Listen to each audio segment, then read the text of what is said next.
Side खबरों के लिए सब्सक्राइब करें फ्लेम मीडिया और उसके बाद बेल आइकन को प्रेस करें ताकि सबसे पहले आपको मिले एक्सक्लूसिव खबरें।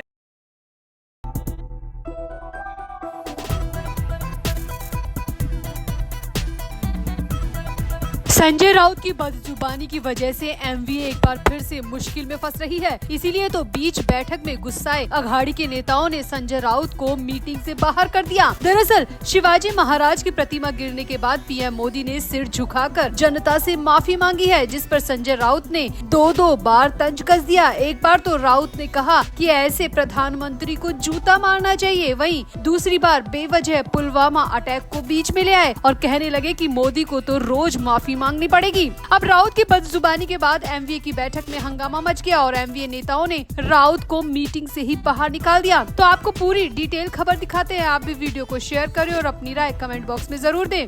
तो प्रधानमंत्री नरेंद्र मोदी ने सिंधु दुर्ग में छत्रपति शिवाजी महाराज की प्रतिमा ढहने की घटना पर माफी मांगी है। इस पर शिवसेना यूबीटी नेता संजय राउत की एक बार नहीं बल्कि दो बार प्रतिक्रिया सामने आई है और राउत प्रतिक्रिया देने के चक्कर में हर मर्यादा को पार कर गए। पहले तो राउत ने कहा कि ऐसे पीएम के सिर पर जूता मारना चाहिए। अब चाहे घटना जो भी हो, किसी भी प्रधानमंत्री के लिए ऐसे शब्दों का इस्तेमाल करना किसी को भी शोभा नहीं देता। अब राउत के इस बयान पर बवाल बढ़ ही रहा था कि राउत ने एक बार फिर से बयान दे दिया और कह दिया कि मोदी को तो रोज सिर झुकाकर हमसे माफी मांगनी पड़ेगी, जिस पर तो महाविकास अघाड़ी में हंगामा हो गया। तो अघाड़ी की मीटिंग में क्या हुआ वो भी बताएंगे, मगर राउत ने क्या कहा पहले ये भी देख लो। तो मीडिया से बातचीत में संजय राउत ने कहा कि माफी मांगो और छूट जाओ, यही है उनका। अगर सच्चे मन से पीएम माफी मांगते हैं तो 5 साल पहले 40 जवानों की हत्या हुई थी, देश दुखी हुआ था, उस वक्त देश से माफी मांगनी चाहिए थी, मगर उस वक्त तो पीएम अपनी नाकामी को छिपा कर बैठ गए थे। राउत ने आगे कहा, जम्मू कश्मीर में जिस तरह से घटनाएं हुई हैं, कश्मीरी पंडितों की घर वापसी का वादा पूरा नहीं हुआ,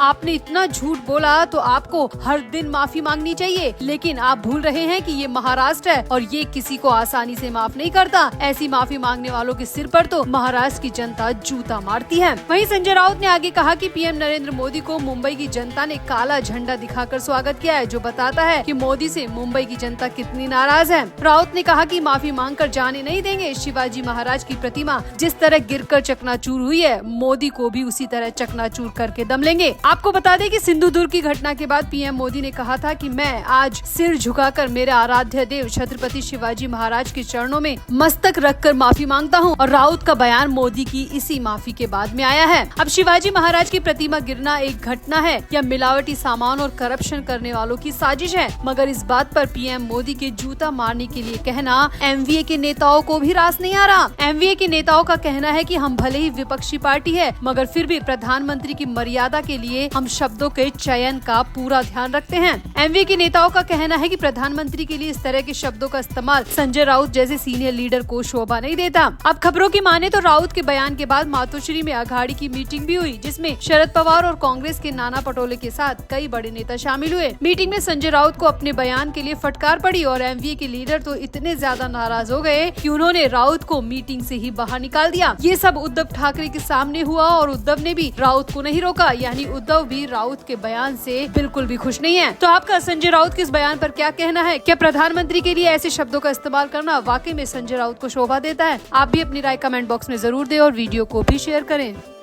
महाराष्ट्र के सिंधु दुर्ग में राजकोट किले में 2 दिन पहले गिरी छत्रपति शिवाजी की प्रतिमा को लेकर राजनीतिक विवाद और भी तेज होते जा रहे हैं। शिवसेना यूबीटी नेता आदित्य ठाकरे और भाजपा सांसद नारायण राणे अपने अपने समर्थकों के साथ एक ही समय पर राजकोट के किले में पहुंचे, जहां पर शिवाजी की प्रतिमा गिरी थी। वहीं पर आदित्य ठाकरे और नारायण राणे एक साथ पहुंच गए और यहां दोनों के समर्थक आपस में बुरी तरह भिड़ गए, जिसके वीडियो सोशल मीडिया पर खूब वायरल हो रहे हैं और साफ देखा जा सकता है कि किस तरह आदित्य ठाकरे और नारायण राणे के बीच विवाद हो रहा है, जमकर बहस हो रही है। देखकर लग रहा है कि मामला मारपीट तक पहुंच गया। खबर है कि आदित्य ठाकरे किले में अपने समर्थकों के साथ चर्चा कर रहे थे। इसी दौरान नारायण राणे अपने बेटे नीलेश राणे और बीजेपी कार्यकर्ताओं के साथ राजकोट किले में पहुंच गए। यहां तैनात पुलिस अधिकारियों से उनकी बहस होने लगी। इसके बाद ठाकरे समर्थकों से राणे के समर्थक भिड़ गए और दोनों के बीच जमकर धक्का मुक्की हुई, जूतम पैजार हुई। मीडिया रिपोर्ट्स के मुताबिक बीजेपी कार्यकर्ताओं को देखते ही ठाकरे के समर्थक बुरी तरह भड़क गए। घटना के बाद खुद आदित्य ठाकरे ने कहा कि यहाँ जो हुआ वो दुर्भाग्यपूर्ण है। शिवाजी महाराज के किले पर राजनीति नहीं करनी चाहिए थी। पहले ही शिवाजी महाराज की प्रतिमा गिर चुकी है, जो कि पूरे महाराष्ट्र के लिए शर्म की बात है, और इसके बाद इस तरह उसी जगह पर आकर राजनीति करना बेहद गलत है। अब मीडिया रिपोर्ट्स की माने तो हैरानी की बात यह है कि जब सब कुछ यहाँ पर चल रहा था, विवाद चल रहा था, धक्का मुक्की और मारपीट हो रही थी, उस वक्त खुद संजय राउत भी वहाँ पर मौजूद थे। लेकिन संजय राउत किले के अंदर नहीं आए, बल्कि किले के बाहर अपनी कार में से सब कुछ देख रहे थे। वहाँ मौजूद मीडिया की माने तो आदित्य ठाकरे अकेले ही नारायण राणे और उनके बेटे के साथ विवाद कर रहे थे, बहस कर रहे थे। लेकिन संजय राउत ने कार से उतरकर विवाद को सुलझाने की या समझाइश की कोई कोशिश नहीं की, बल्कि वो कार में से बैठे बैठे सब कुछ देख रहे थे, जिसे देखकर वहाँ पर मौजूद ठाकरे के समर्थकों को भी बेहद हैरानी हुई।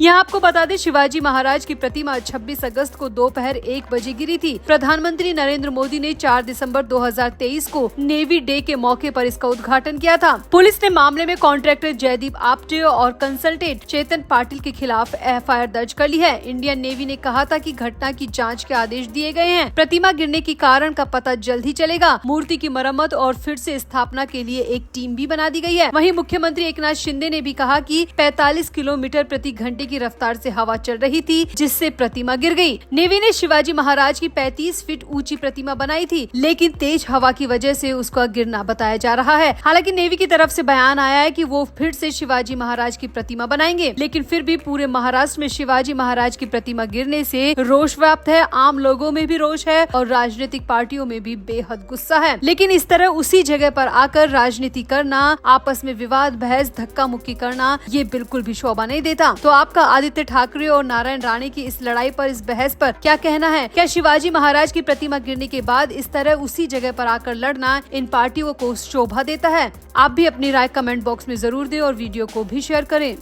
तो उद्धव ठाकरे की आवाज मातोश्री में 2 मीटिंग लगातार हुई। पहली मीटिंग महाविकास अघाड़ी की थी, जिसमें सिंधु दुर्ग में छत्रपति शिवाजी महाराज का स्टैचू खंडित होना, बदलापुर यौन हिंसा और रामगिरी महाराज के विवादित बयान के बाद राज्य में हो रहे विरोध प्रदर्शन समेत राज्य की कानून व्यवस्था समेत अन्य कई मुद्दों पर चर्चा की गई। इस बैठक में शरद पवार भी पहुंचे और नाना पटोले के साथ कांग्रेस के कई और बड़े नेता भी शामिल हुए। ये बैठक दोपहर में 12 बजे से 2:30 बजे तक चली। बैठक के बाद अघाड़ी के मीडिया कम्युनिकेटर ने मीटिंग की ब्रीफिंग भी की और कहा कि अघाड़ी इन सभी मुद्दों को उठाएगी और जनता के बीच लेकर जाएगी, क्योंकि राज्य में गुंडागर्दी बढ़ती ही जा रही है। अब बैठक राजनीतिक मसलों को लेकर थी, लेकिन हैरानी की बात यह है कि इस बैठक में संजय राउत नहीं थे, जबकि संजय राउत हर मीटिंग में उद्धव ठाकरे के साथ होते हैं। मगर इस मीटिंग में संजय राउत का नहीं होना अपने आप में हैरानी भरा है। अब इससे भी बड़ी खबर ये आ रही है कि इस बैठक के 4 घंटे बाद तकरीबन 6, साढ़े 6 बजे एक और मीटिंग मातोश्री में आयोजित की गई और शॉर्ट नोटिस पर यूबीटी के सभी बड़े नेताओं को मातोश्री में आने को कहा गया। लगभग 2 दर्जन नेता अलग अलग कारों में आए और बहुत जल्दबाजी में अंदर चले गए और ये बैठक करीब 3 से साढ़े 3 घंटे चली। और इसके बाद बाहर निकले किसी भी नेता ने ना तो मीडिया से बात की, मीटिंग क्यों बुलाई गई इस बात को लेकर भी किसी ने कोई जवाब नहीं दिया और मीडिया को पूरी तरह इग्नोर करके वहाँ से चले गए। अब बड़ी हैरानी की बात यह है कि इस मीटिंग में भी संजय राउत नहीं थे, जबकि मीडिया सोर्सेज की माने तो संजय राउत मुंबई में ही है, अपने घर पर ही है। फिर भी संजय राउत दोनों ही मीटिंग से नदारद रहे। तो मीडिया रिपोर्ट्स की माने तो उद्धव ठाकरे संजय राउत के बड़बोलेपन से परेशान हो चुके हैं। पिछली हर मीटिंग में संजय राउत के रवैये से उद्धव ठाकरे तंग आ चुके हैं। सीट शेयरिंग और सीएम फेस वाले मुद्दे पर तो संजय राउत ने पार्टी से परे हटकर कई ऐसे बयान दिए थे, जिससे कांग्रेस और शरद पवार की पार्टी की नाराजगी भी उद्धव को झेलनी पड़ी थी। कांग्रेस को मनाने के लिए तो उद्धव 3 दिन तक दिल्ली में डेरा जमा कर भी बैठे थे और हाल ही में भी जितनी भी मीटिंग सीट शेयरिंग के मुद्दे पर हुई है, उसमें भी बिगाड़ का काम संजय राउत ही कर रहे हैं। इसीलिए मीडिया रिपोर्ट्स की माने तो उद्धव ने या तो इसीलिए मीटिंग बुलाई होगी कि संजय राउत को पार्टी के बड़े मसलों पर बोलने से रोका जाए, या फिर हो सकता है कि उद्धव संजय राउत के खिलाफ कोई बड़ा एक्शन लेने जा रहे हैं। तभी तो उद्धव के किसी भी नेता ने मीडिया के किसी भी सवाल का जवाब नहीं दिया और मुंबई में होते हुए संजय राउत को दोनों ही बड़ी मीटिंग से दूर रखा गया। तो आपका इस पूरे मामले पर क्या कहना है? आखिर उद्धव ठाकरे की पार्टी में क्या कुछ बड़ा होने वाला है? क्या संजय राउत को लेकर उद्धव ठाकरे बड़ा फैसला लेने वाले हैं? आप भी अपनी राय कमेंट बॉक्स में जरूर दें और वीडियो को भी शेयर करें।